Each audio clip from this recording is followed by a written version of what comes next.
강아랑의 정치톡 시간입니다. 9월 27일 시선을 집중시킨 정치 뉴스 만나보시죠. 첫 번째 정치톡은 논란의 본질은입니다. 윤 대통령이 순방 외교를 끝내고 귀국한 지 벌써 사흘이 됐지만 비속어 논란을 둘러싼 정치권 공방은 좀처럼 가라앉지 않고 있습니다. 특히 대통령실이 이번 사안에 대해서 적극적 반박과 공세로 전환한 이후에 파장이 더 커지는 분위기인데요. 오늘은 대통령실과 여야 정치권이 이번 논란의 본질이 무엇인지를 놓고 신경전을 벌였습니다. 선제 공격에 나선 건 대통령실이었습니다.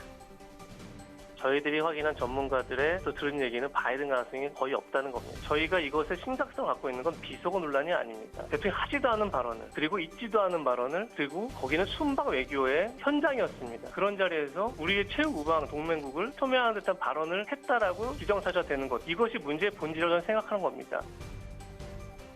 대통령실의 자체 전문가 분석을 통해 문제의 발언이 바이든 미국 대통령일 가능성이 거의 없다고 확인했다는 이재명 대통령실 부대변인. 이번 사안의 본질은 비속어 논란이 아니라 잘못된 보도로 인한 동맹국 폄훼라고 강조했습니다. 이에 대해서 청와대 국민소통수석을 지낸 박수현 전 의원은 대통령의 욕설이라는 본질을 가리기 위해서 대통령실이 입장을 바꾸고 거짓말까지 하고 있다고 맞받았습니다.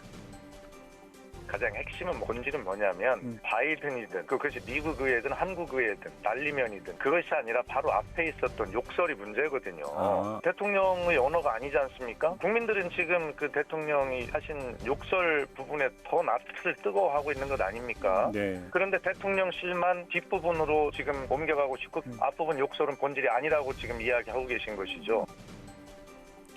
한편 이런 공방에 대해서 양쪽 모두를 비판한 의견도 있습니다.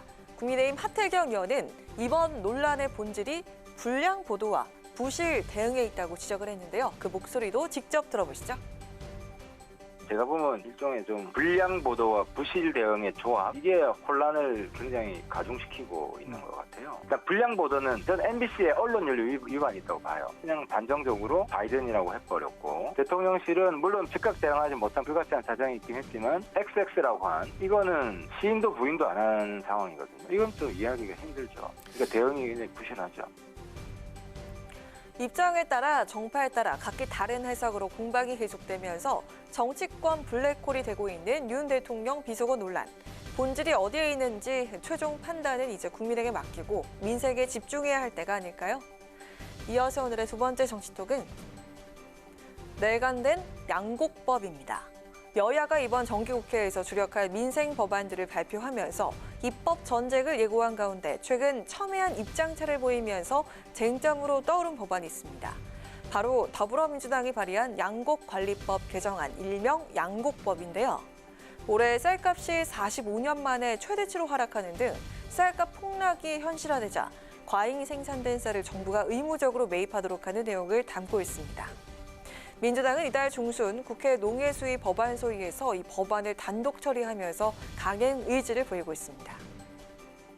현재 재배 면적으로 보면 쌀 소비량보다 약 한 20만 톤에서 30만 톤이 매년 과잉 구조가 돼 있습니다. 그래서 민주당이 주장하는 것은 이런 구조적인 과잉은 사전에 재배 면적을 조정하자, 생산 조정을 전제로 해서 일시적인 과잉은 그 시장 경기를 의무화해가지고 쌀값의 폭락을 막고 수급의 균형을 맞추자. 시장 격리 의무화는 비상 상황에서의 대책일 뿐이고 핵심은 쌀 생산량을 사전에 조정해서 과잉 물량을 사전에 방지하자는 것이다. 민주당 쌀값 안정화 TF팀장인 신정훈 의원은 양곡법의 핵심을 이렇게 설명하면서 쌀 공급의 사전 관리 필요성을 강조했습니다. 반면에 쌀값 안정을 위해서 최근 역대 최대 규모인 45만 톤의 쌀을 매입하기로 결정한 당정은 양곡법에 대해서 반대 입장을 분명히 했습니다. 과잉 생산된 쌀을 정부가 의무적으로 매입토록 할 경우 오히려 쌀 공급 과잉 구조를 더 심화시킬 우려가 있다는 지적입니다.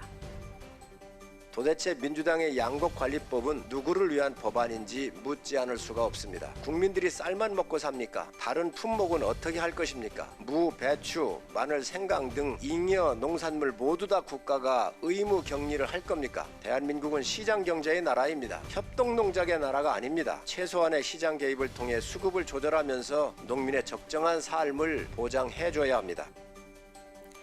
네, 여야가 이렇게 팽팽하게 맞서는 가운데 민주당이 어제 국회 농해수위에서 양곡관리법 개정안 처리를 강행하려고 하자 국민의힘은 안건 조정의 회부로 제동을 걸었습니다. 앞으로 최장 90일간 법안을 숙고해서 논의해야 할 상황이 된 겁니다.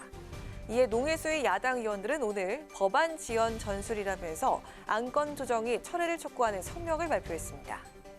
정치권에선 양곡법이 올해 4월 안건 조정회를 거친 검수완박 법안처럼 장기간 여야 갈등의 대상이 될 수 있다는 우려가 나오고 있습니다. 쌀값 폭락 때마다 농민들의 시름이 깊어가고 있는데요. 더 이상 반복되지 않도록 정쟁보단 보다 근본적인 해법 마련이 필요하지 않을까요? 지금까지 강아랑의 정치톡이었습니다.